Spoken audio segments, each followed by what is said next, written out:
प्रकृति के उपहारों से सजा हरा भरा प्रदेश बिहार, जिसकी 89% आबादी आज भी गांव में रहती है। पूर्ण शराबबंदी के बाद विभिन्न अध्ययनों से ये संकेत मिले हैं कि राज्य में कई सकारात्मक बदलाव आए हैं। साथ ही ये आवश्यकता भी सामने आई है कि देशी शराब और ताड़ी के उत्पादन एवं बिक्री में पारंपरिक रूप से जुड़े गरीब परिवार को वर्ष भर विभिन्न जीविकोपार्जन गतिविधियों से जोड़ा जाए। इस आवश्यकता ने राज्य की संवेदनशील सरकार को अत्यंत गरीब समुदाय के गरीबी उन्मूलन के लिए एक विशेष योजना सतत जीविकोपार्जन योजना पर कार्य करने को संकल्पित किया, जिसकी शुरुआत माननीय मुख्यमंत्री द्वारा 5 अगस्त 2018 को की गई। कोई ताड़ी का करता है, कोई शराब चुलाता है और उसी पर उसका परिवार आश्रित था, तो इस चीज को हम लोगों ने बंद किया है, तो उसके लिए भी सोचना चाहिए। और दूसरे कई ऐसे परिवार हैं जिनको राज्य की योजनाओं का कोई लाभ नहीं मिलता है और उनको कोई एहसास भी नहीं। तो हम लोगों ने यही ग्रामीण विकास विभाग के माध्यम से इस पर पूरी चर्चा हुई और इसके बाद हम लोगों ने सतत जीविकोपार्जन योजना के बारे में सोचा। पूरे देश में अपने तरह की अनूठी सतत जीविकोपार्जन योजना का उद्देश्य सामाजिक रूप से कटे इन अत्यंत निर्धन परिवारों को आजीविका संवर्धन, क्षमता निर्माण और वित्तीय सहायता के माध्यम से सामाजिक और आर्थिक रूप से सशक्त कर समाज की मुख्य धारा से जोड़ना है। इस योजना के तहत ग्रेजुएशन अप्रोच से राज्य के 1 लाख अत्यंत गरीब परिवारों को क्रमिक विकास की तरफ ले जाना है। इस हेतु राज्य सरकार द्वारा 840 करोड़ रुपए की राशि स्वीकृत की गई है। राज्य के ग्रामीण गरीबों के बीच कार्य करने के अनुभव और उन तक अपनी बेहतर पहुंच के कारण इस योजना के क्रियान्वयन का दायित्व जीविका को दिया गया है। इस योजना के सफल क्रियान्वयन और ससमय मूल्यांकन के लिए प्रखंड, जिला एवं राज्य स्तर पर युवा पेशेवर और विभिन्न विषय विशेषज्ञों का एक दल कार्य कर रहा है। इस योजना के उद्देश्य की प्राप्ति के लिए जीविका एक सुविचारित कार्यनीति पर कार्य कर रही है, जिसके मुख्य अवयव हैं क्षमता संवर्धन, जीविकोपार्जन निवेश निधि, अभिसरण एवं साझेदारी। इस योजना का लाभ सही मायने में इसके जरूरतमंद तक पहुँचे, इसके लिए अति आवश्यक है कि लक्षित परिवार की सही पहचान हो सके। इसके लिए स्थानीय सामुदायिक संसाधन सेवी दल यानी CRP टीम क्षेत्र भ्रमण कर सामाजिक मानचित्रण के लिए लोगों को प्रेरित करती है। फिर CRP टीम ग्राम संगठन के सदस्यों और उस वार्ड के ग्रामीणों की सहभागिता से अत्यंत गरीब परिवारों की पहचान सुनिश्चित की जाती है। पूर्णिया के जलालगढ़ प्रखंड की तालामोई चौड़े का परिवार एक ऐसा ही अत्यंत गरीब परिवार है। शराबबंदी से पूर्व पति ताड़ी बेचते थे। घर बड़ी मुश्किलों से चलता था और पति की मृत्यु के बाद तो इनकी आर्थिक स्थिति और भी बदतर हो गई। मेरा पति पहले ताड़ी उतारता था और ताड़ी बेचता था।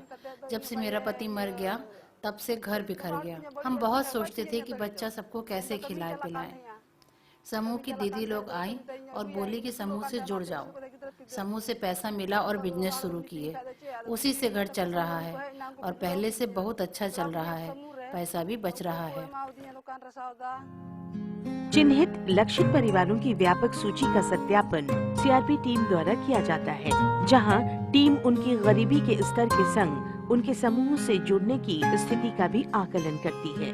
CRP टीम की सत्यापित सूची का अनुमोदन ग्राम संगठन द्वारा उन परिवारों के निरीक्षण के बाद किया जाता है।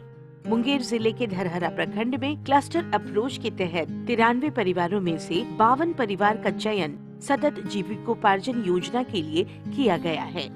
लक्षित परिवारों के चयन के बाद मास्टर संसाधन सेवी यानी MRP ये सुनिश्चित करते हैं कि चयनित परिवार एक सतत जीविकोपार्जन गतिविधि शुरू कर आमदनी कर सके। इसके लिए वे लक्षित परिवार का सूक्ष्म नियोजन करते हैं, जिसके तहत परिवार की मांग, उनकी क्षमता और गांव में उपलब्ध अवसर का आकलन कर लाभुकों का क्षमतावर्धन किया जाता है कि जीविकोपार्जन की कौन सी गतिविधि उनके लिए सबसे ज्यादा उपयुक्त है।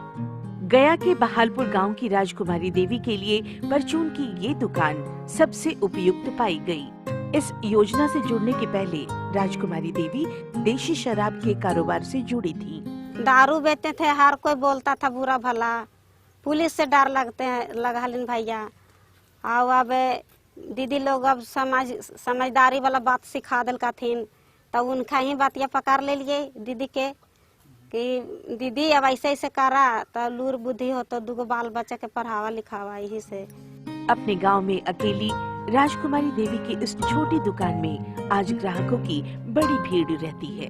दुकान चलाने में उसके पति भी उसकी मदद करते हैं। दुकान के लिए बाजार से सामान लाना पति की जिम्मेवारी है, जो वो राजकुमारी देवी की दुकान की कमाई से खरीदी गई नई साइकिल पर लाता है।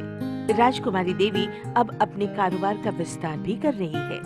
उसने कुछ मुर्गियां पाली हैं और बकरी भी। यहाँ तक कि उसने अपना 7,000 रुपए का कर्ज भी चुका दिया है। राजकुमारी देवी की सफलता के पीछे उसकी इच्छा शक्ति तो है ही, पर उसकी क्षमता को बेहतर करने में जीविका द्वारा दी गई प्रशिक्षण का बड़ा हाथ है। जीविका द्वारा हर लक्षित परिवार को स्व क्षमता विकास प्रशिक्षण दिया जाता है, जिसमें उनकी इच्छा शक्ति की पहचान, उन्हें खुद के पैरों पर खड़े होने के लिए उत्साहित करने के संग उनके लिए चयनित आर्थिक गतिविधि को सफलतापूर्वक चलाने का गहन प्रशिक्षण दिया जाता है। इन सारी प्रक्रियाओं के दौरान परिवार आर्थिक कमी से ना गुजरे और उनकी दैनिक जरूरतें भी पूरी होती रहें, इस हेतु जीविकोपार्जन अंतराल राशि की व्यवस्था की गई है, जिसके तहत लक्षित परिवारों को 7 माह तक 1,000 रुपए प्रति माह की दर से उपलब्ध कराया जाता है, जो उनके बैंक खातों में जमा किया जाता है। अगर लाभुक का कोई बैंक खाता ना हो तो उसे प्रखंड परियोजना प्रबंधक की मदद से खुलवाया जाता है। परियोजना द्वारा लक्षित अत्यंत निर्धन परिवार को सतत जीविकोपार्जन की चिन्हित गतिविधि के आधार पर किस्तवार जीविकोपार्जन निवेश निधि उपलब्ध कराई जाती है, जो कुल मिलाकर प्रति परिवार औसतन 60,000 रुपए और अधिकतम 1 लाख रुपए होती है। पटना जिले के धनरुआ प्रखंड की विमला देवी को SJY के तहत भैंस खरीदने के लिए 20,000 रुपए की राशि मिल चुकी है। समूह में जुटने से भैंस दिलथिन 20,000 रुपया, तो 20,000 दिलथिन तो वही भैंस ले ली।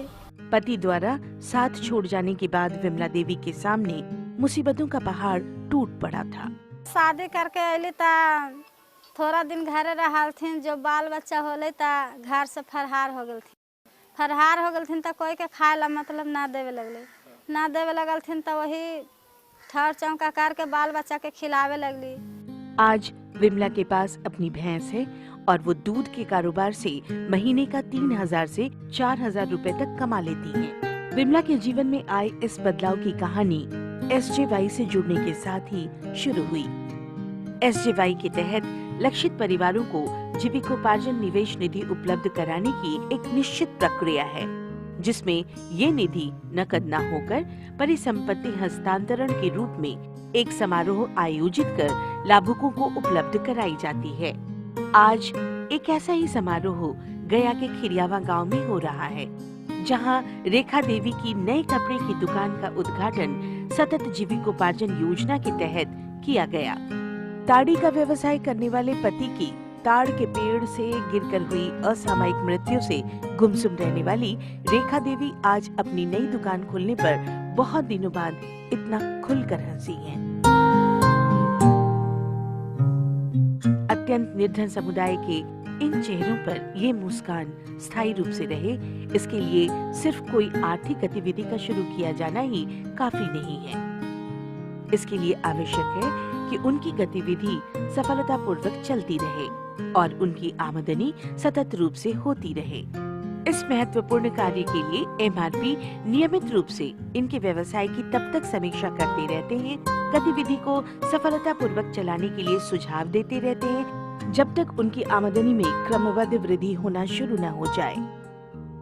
सतत जीविकोपार्जन योजना के तहत राज्य के अत्यंत निर्धन परिवारों को बहुवैकल्पिक आर्थिक गतिविधियों से तो जोड़ा जा ही रहा है, पर इन्हें समाज की मुख्य धारा में शामिल करने के लिए ये भी आवश्यक है कि इन्हें राज्य और केंद्र की विभिन्न लोक कल्याणकारी योजनाओं से लाभान्वित किया जाए। सीएम दीदी भी बोली कि आपको विधवा पेंशन मिलते हैं, तो हम बोली कि नहीं।